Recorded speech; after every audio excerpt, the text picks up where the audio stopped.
রাত গভীর। ঘরের বাতি নিভে গেছে, শুধু জানালার বাইরে হালকা লাল আলো ভেসে আছে।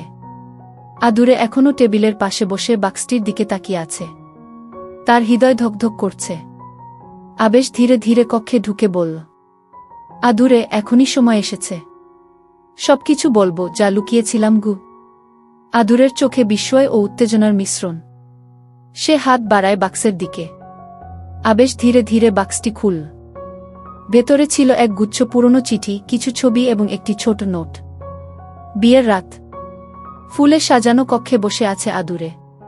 চোখে অদ্ভুত উজ্জ্বলতা। 6 বছরের প্রেমের পর আজ তাদের বৈবাহিক মিলন। কিন্তু স্বপ্নের এই রাতে আবেশের আচরণ যেন উল্টো ধাঁধা হয়ে দাঁড়িয়েছে। আবেশ ধীর কণ্ঠে বলল, আমি খুব ক্লান্ত। আজ হয়তো শুধু ঘুমাতে চাই। কথাটি শুনে স্তব্ধ হয়ে যায় আদুরে। এতদিন ধরে যাকে নিয়ে অগণিত কল্পনা করেছে, সেই রাতেই এমন কথা। মনে হাজার প্রশ্ন। আবেশ কি বদলে গেছে? আমার মধ্যে কি কোনো খুঁত দেখেছে? নাকি কোনো অজানা কারণ আছে যা সে বলতে পারছে না?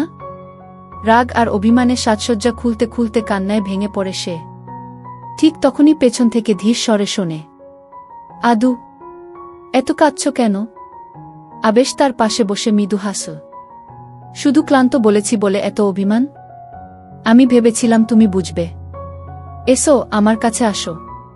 আজকের রাতটা অন্যরকম হবে গি। আদুরে বিস্মিত হলেও কিছুটা শান্ত হয়। কিন্তু তার মনে এখনো প্রশ্ন, কেন আবেশ এমন করল? পরের ভোরে জানালার পাশে দাঁড়িয়ে সূর্যের আলোয় ভিজছে আদুরে। আবেশ নিঃশব্দে এসে তাকে জড়িয়ে ধরল। শুভ সকাল, আদুরে কি? এই আচমকা স্পর্শে লজ্জায় কেঁপে ওঠে সে। আবেশ তার কানে ফিসফিস করে বলে, আমি তোমাকে প্রতিশ্রুতি দিচ্ছি, আমাদের গল্পের আসল শুরু এখন গু। কিন্তু আবেশের চোখে ভাসছে এক অদ্ভুত চিন্তা। কি সেই গোপন কারণ যা সে লুকিয়ে রেখেছে বাসর রাতেই? আদুরে ভোরের আলোয় চুপচাপ দাঁড়িয়ে ছিল জানালার পাশে। হঠাৎ পেছন থেকে আবেশের হাতের ছোঁয়া। অচেনা কাঁপুনি বয়ে যায় তার শরীরে। শুভ সকাল, আদু। শব্দটা যেন ভেতর থেকে কেঁপে ওঠা এক প্রতিশ্রুতি। আদুরে ধীরে ঘুরে তাকায়। আবেশের চোখে এক অদ্ভুত দীপ্তি, যেন কিছু বলতে চায় কিন্তু থেমে যাচ্ছে। কাল রাতে কেন এমন করলে তুমি? জিজ্ঞেস করল আদুরে। আবেশের ঠোঁটে মৃদু হাসি। কিছু বিষয় আছে যা আজই বলা যাবে না। তবে শপথ করছি তুমি আমাকে নিয়ে হতাশ হবে না গি। ঠিক তখনই দরজায় হালকা করা নাড়া। চমকে ওঠে আদুরে। বাইরে ফাতেমা বেগমের কণ্ঠ। নতুন বউ, প্রস্তুত হও। দুপুরে বুভাতের আয়োজন আছে গি। আদুরে চোখ নামিয়ে রাখে। আর আবেশ ফিসফিস করে বলে, আজ রাতটা আমাদের হবে। আরেকটু ধৈর্য ধরো কি। বুভাতের অনুষ্ঠানে চারপাশে আনন্দের ঢেউ। কিন্তু আদুরের মনে অদ্ভুত অস্থিরতা। আবেশ বারবার চোখে ইঙ্গিত দিচ্ছে কিছু একটা জানাবে রাতে। কিন্তু হঠাৎ এক অচেনা যুবক দূর থেকে তাদের দিকে তাকিয়ে আছে গভীর দৃষ্টিতে। তার চোখের ভাষা যেন সতর্কবার্তা। আদুরে প্রথমে ভাবে ভুল দেখছে, কিন্তু যুবকটা অদৃশ্য হওয়ার আগেই ফিসফিস করে বলে, আবেশকে বিশ্বাস করো না। চমকে ওঠে আদুরে। কে সে? আর কেন এমন বলল? সন্ধ্যার পর কক্ষে ফিরে আসে আবেশ। হাতে ছোট্ট একটি বাক্স। আজকে তোমাকে এমন কিছু বলবো যা সবকিছু বদলে দিতে পারে। আদুরের বুক ধকধক করছে। বাইরে হাওয়ার শব্দ, কক্ষের ভেতর ফুলের গন্ধে ভরা এক অদ্ভুত আবহ। হঠাৎ বাতি নিভে যায়। অন্ধকারে আবেশের হাতের ছোঁয়া। সে ফিসফিস করে বলে, আদুরে, তুমি আমাকে যেভাবেই জানো, আমি তেমন নই গি। ঠিক তখন দরজার বাইরে পায়ের শব্দ। কে এসেছে? রাতের পর সকালে আবেশের অদ্ভুত আচরণে কিছুটা স্বস্তি পেলেও আদুরের মনে এখনও প্রশ্নের ঘূর্ণি। আবেশ তাকে জড়িয়ে ধরে বলেছিল, আজ রাতটা আমাদের হবে। শুধু আরেকটু ধৈর্য ধরো। কিন্তু আদুরের অস্থিরতা কমছে না। সারাদিন বুভাতের অনুষ্ঠান নিয়ে ব্যস্ততা চললেও তার মনে কেবল একটাই প্রশ্ন, আবেশ কি লুকোচ্ছে? দুপুরের অনুষ্ঠান জমে উঠেছিল। আত্মীয় স্বজনরা একের পর এক উপহার দিচ্ছে, প্রশংসা করছে নতুন বউয়ের সৌন্দর্য। কিন্তু অতিথিদের ভিড়ের মাঝেই আদুরের চোখ পড়ে এক অচেনা যুবকের দিকে। সে ভিড়ের বাইরে দাঁড়িয়ে শুধু তাকিয়ে আছে তাদের দিকে। তার দৃষ্টিতে ছিল এক অদ্ভুত সতর্কবার্তা। যুবকটি চলে যাওয়ার আগে কেবল একটাই কথা ফিসফিস করে গেল, যা শুধু আদুরের কানে পৌঁছাল, আবেশকে বিশ্বাস করো না গি। আদুরের বুক ধক করে উঠল। কে এই যুবক? কেন বলল এমন কথা? সে কি আবেশের কোনো বন্ধু, শত্রু, নাকি পুরনো পরিচিত? আয়োজন শেষ। অতিথিরা চলে গেছে। ঘর ফাঁকা, চারপাশে নীরবতা। কিন্তু আদুরের ভেতরে ঝড় বয়ে যাচ্ছে। আবেশের দিকে তাকাতে গিয়েও বারবার সেই অচেনা যুবকের কথা মনে পড়ে। আবেশ হঠাৎ কক্ষে প্রবেশ করল। তার হাতে ছোট্ট একটি কাঠের বাক্স। এটা তোমার জন্য এনেছি, কিন্তু খোলার আগে আমার কিছু বলা দরকার। এ দূরে বাক্সের দিকে তাকালেও হাত বাড়াল না, বরং জিজ্ঞেস করল, তুমি কি কিছু লুকাচ্ছ? আবেশ মৃদু হাসল। লুকানো নয়, সময় হলে বলবো। কথাটা বলেই সে জানালার পর্দা টেনে দিল। ঘর জুড়ে ফুলের গন্ধে এক ধরনের রহস্যময় আবহ। হঠাৎ বাতি নিভে গেল। অন্ধকারে আবেশের কণ্ঠস্বর, আদুরে, ভয় পেও না, আমি আছি। আদুরে আবেশের হাতের স্পর্শ অনুভব করল, কিন্তু তবুও মনে অদ্ভুত আতঙ্ক। এই অন্ধকারে যেন কারো ছায়া নরল দরজার বাইরে। আবেশ বাক্সটি টেবিলে রেখে ফিসফিস করে বলল, আজ রাতে সব বলবো। আমাদের গল্প বদলে যাবে। আদুরের বুকের ধকধক শব্দ যেন ঘরের নীরবতাকে ভেঙে ফেলছে। হঠাৎ দরজায় কড়া নাড়া। কে এসেছে এই সময়ে? আবেশ ধীরে ধীরে দরজার দিকে এগিয়ে যায়। আদুরে টেবিলের উপরের বাক্সটির দিকে তাকিয়ে থাকে। বাক্সটা যেন তাকে ডাকছে। ঠিক তখন দরজা খুলতেই দেখা গেল দরজার বাইরে দাঁড়িয়ে থাকা মানুষটি তাদের চমকে দিল। না, সে কোনো আত্মীয় নয়, কোনো অতিথিও নয়। তার মুখ আড়াল করা, চোখে ভয় আর তাড়াহুড়ো। আবেশ এক মুহূর্ত দ্বিধা করল, তারপর ধীর স্বরে বলল, তুমি এখানে কেন? লোকটি ফিসফিস করে বলল, আমাদের কথা বলতেই হবে, এখনই, না হলে দেরি হয়ে যাবে।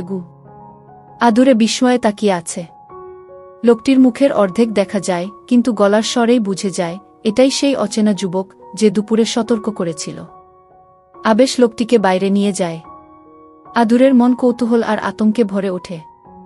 হঠাৎ তার চোখ পড়ে টেবিলের উপর রাখা বাক্সটির দিকে। আদুরে ধীরে ধীরে বাক্সটি হাতে নিল। কাঠের তৈরি ছোট্ট বাক্স, ঢাকনায় নকশা করা অদ্ভুত প্রতীক। সে ধীরে ধীরে খুলতেই ভেতরে এক গুচ্ছ পুরনো চিঠি ও একটি ছবি। ছবিতে দেখা যায় আবেশ আর তার পাশে দাঁড়ানো এক মেয়ের হাসিমাখা মুখ। কিন্তু মেয়েটি আদুরে নয়। ছবির নিচে লেখা, তুমি ফিরে এলে আমি অপেক্ষা করব, লামিয়া। আদুরের বুক কেঁপে ওঠে। কে এই লামিয়া? আবেশের অতীত কি আমি জানতাম না? ঠিক তখনই দরজা খুলে যায়।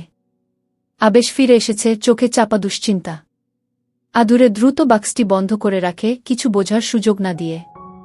রাত গভীর হলে আবেশ ধীরে বলল, আদুরে, কাল সকালেই আমাদের শহরে ফিরে যেতে হবে। এখানে থাকা নিরাপদ নয়। আদুরে বিস্ময়ে জিজ্ঞেস করল, কেন? কি হচ্ছে? আবেশ উত্তর দেওয়ার আগেই বাইরে থেকে ভেসে আসে গাড়ির শব্দ, তারপর গেটের কাছে তীব্র কোলাহল। কেউ একজন চিৎকার করছে, আবেশকে বের করো, তাকে আমাদের দরকার। আদুরে জানালার পর্দা সরিয়ে দেখে অচেনা যুবক আবার এসেছে, এবার আরও কয়েকজনকে নিয়ে। তাদের হাতে কাগজপত্র, যেন কোনো প্রমাণ। আবেশ আদুরের হাত ধরে বলল, যা দেখছ সবটাই ভুল বোঝাবুঝি, কিন্তু বিশ্বাস করো আমি সব ব্যাখ্যা করব। শুধু আমার সঙ্গে বেরিয়ে চলো। আদুরের চোখে ভয় আর কৌতূহল একসাথে। সে জানে আগামী সকাল তাদের জীবনের গতিপথ বদলে দেবে। রাত গভীর। ঘরের বাতি নিভে গেছে, কিন্তু জানালার বাইরে লাল আভায় ভরা আকাশ এখনো আলো ছড়াচ্ছে। আদুরে বসে আছে টেবিলের পাশে, চোখে অস্থিরতা আর মনে হাজার প্রশ্ন। টেবিলের উপর রাখা সেই কাঠের বাক্সটি এখনও তার দৃষ্টি আকর্ষণ করছে।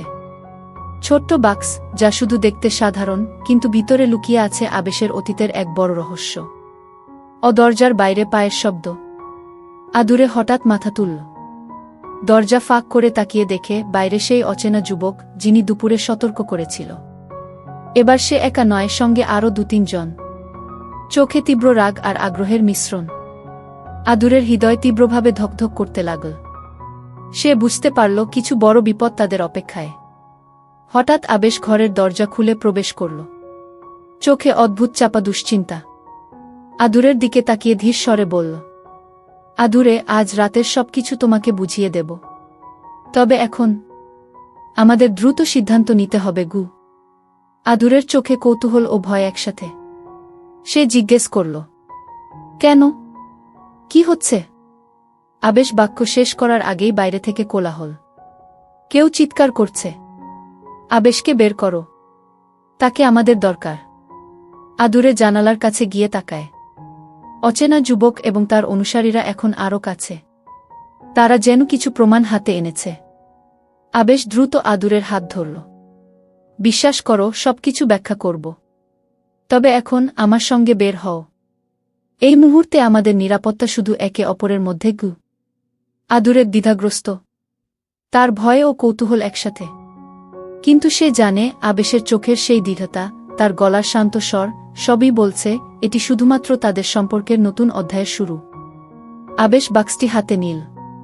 এই বাক্সে আছে সব প্রমাণ। তবে এখন দেখানোর সময় নয়। আমাদের নিরাপদ জায়গায় যাওয়ার পরেই সব সত্য বলব। অদ্ভুতভাবে ঘরটা নীরব। বাতি নিভে গেছে, জানালার লাল আভা কমে এসেছে। আকাশে মেঘের ছায়া ভেসে যাচ্ছে, যেন সময়ও থেমে গেছে। আদুরের মনে একটাই কথা, এই রাত তাদের জীবনকে পুরোপুরি বদলে দিতে যাচ্ছে। রাত গভীর। ঘরের বাতি নিভে গেছে, শুধু জানালার বাইরে হালকা লাল আলো ভেসে আছে। আদুরে এখনও টেবিলের পাশে বসে বাক্সটির দিকে তাকিয়ে আছে। তার হৃদয় ধকধক করছে। আবেশ ধীরে ধীরে কক্ষে ঢুকে বলল, আদুরে, এখনই সময় এসেছে। সবকিছু বলবো যা লুকিয়েছিলাম গু। আদুরের চোখে বিস্ময় ও উত্তেজনার মিশ্রণ। সে হাত বাড়ায় বাক্সের দিকে। আবেশ ধীরে ধীরে বাক্সটি খুলল।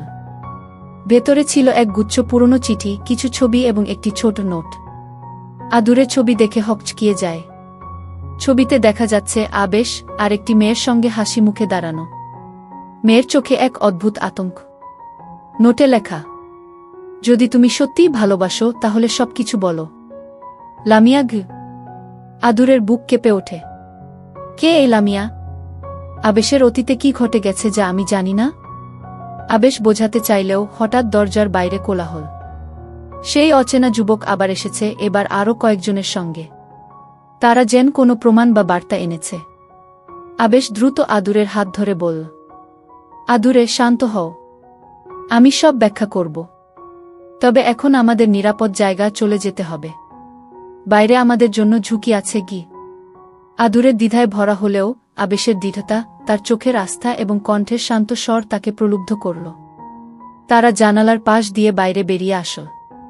সেখানে রাতের অন্ধকারে অচেনা যুবক এবং তার অনুসারীরা দাঁড়িয়ে আছে। কিন্তু আবেশ জানে কিভাবে পরিস্থিতি সামলাতে হবে। সে ধীরে ধীরে আদুরেকে বলে, এরা আমাদের জন্য আসেনি ক্ষতি করতে। তবে এদের সাথে আমার অতীত জড়িত, যা তোমাকে এখনো বোঝানো হয়নি। আমাদের কাছে এখন সময় নেই, পরে সব খুলে বলবো। আদুরের হৃদয় দ্রুত ধকধক করছে। সে জানে আজ রাতের ঘটনা তাদের জীবনের গতিপথ পুরোপুরি বদলে দেবে।